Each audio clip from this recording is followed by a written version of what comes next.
మాజీ మంత్రి శ్రీనివాస్ గౌడ్ చేసిన వ్యాఖ్యలు దుమారాన్ని రేపాయి. ఆయన చేసిన వ్యాఖ్యలు పూర్తిగా రాజకీయాలకు సంబంధించినవిగా ఉన్నాయని టీటీడీ పాలక మండలి మండిపడింది. ఆయనపై తిరుమలలో రాజకీయ వ్యాఖ్యలు బ్యాన్ చేసింది టీటీడీ.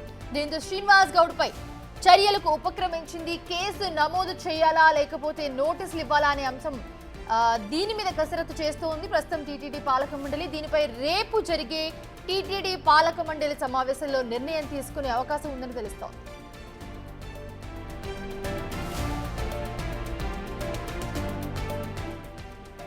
ఇదే అంశానికి సంబంధించి మరిన్ని అప్డేట్స్ అందించడానికి మా ప్రతినిధి దామోదర్ జాయిన్ అవుతున్నారు. దామోదర్, తిరుమలలో శ్రీనివాస్ గౌడ్ ఏవైతే వ్యాఖ్యలు చేశారో పాలిటిక్స్ కి సంబంధించి, సో ఆయన మీద ఏంటి, ఎలా ఉండిపోతుంది? ఒకవేళ యాక్షన్ తీసుకునే అవకాశం కనిపిస్తోందా?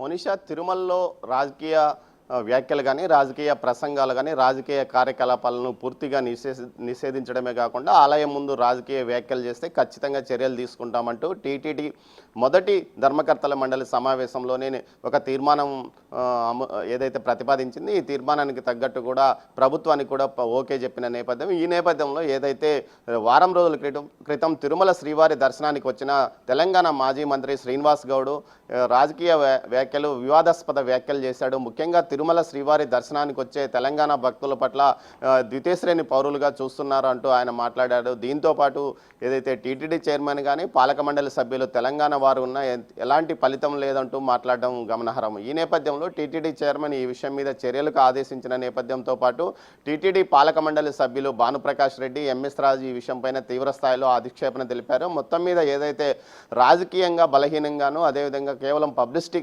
బలహీనంగా ఉన్న వ్యక్తి పబ్లిసిటీ కోసం ఈ విధమైన వ్యాఖ్యలు చేశాడంటూ గతంలో ఏదైతే 2021లోనే అప్పటి వైసీపీ ప్రభుత్వం పూర్తి స్థాయిలో తెలంగాణ ప్రజాప్రతినిధుల సిఫార్సు ఉత్తరాలను రద్దు చేస్తూ నిర్ణయం తీసుకున్నప్పుడు అప్పట్లో అధికారంలో ఉన్న బీఆర్ఎస్ నాయకులు ఏమాత్రం నోరు మెదపకుండా ఇప్పుడు కేవలం రాజకీయ ప్రయోజనాల కోసం ఈ విధమైన రాజకీయ ప్రసంగాలు చేశాడు. ఖచ్చితంగా అతని మీద చర్య తీసుకోవాలంటూ వారు కోరారు. ఈ నేపథ్యంలో రేపు జరగనున్న టీటీడీ పాలక మండలి సమావేశంలో ఖచ్చితంగా ఈ విషయం మీద చర్చకు వచ్చే అవకాశం ఉంది. ఖచ్చితంగా చర్యలు తీసుకోవాలంటూ టీటీడీ చైర్మన్తో పాటు పాలక మండలి సభ్యులు డిమాండ్ చేస్తున్నారు. దీనికి తగ్గట్టుగానే ఇప్పటికే పాలక మండలి ఏదైతే పాలక మండలి చైర్మన్ యొక్క ఆదేశాల మేరకు టీటీడీ యొక్క అధికారులతో పాటు విజిలెన్స్ కూడా పూర్తి స్థాయిలో దీనిపైన ఒక న్యాయ నిపుణులతో చర్చించిన పరిస్థితి. ముఖ్యంగా ఎలాంటి చర్య తీసుకోవాలి, ఏ విధమైన కేసు నమోదు అయ్యే అవకాశం ఉంది అన్న విషయాలను రేపు పాలక మండలి ముందు ఉంచే అవకాశం ఉంది. మొత్తం మీద అయితే శ్రీనివాస్ గౌడ్ మీద అయితే కేసు నమోదయ్యే అవకాశం ఉంది, లేకపోతే నోటీసులు ఇప్పించి ఏదైతే హుండీ కానుక పేరుతో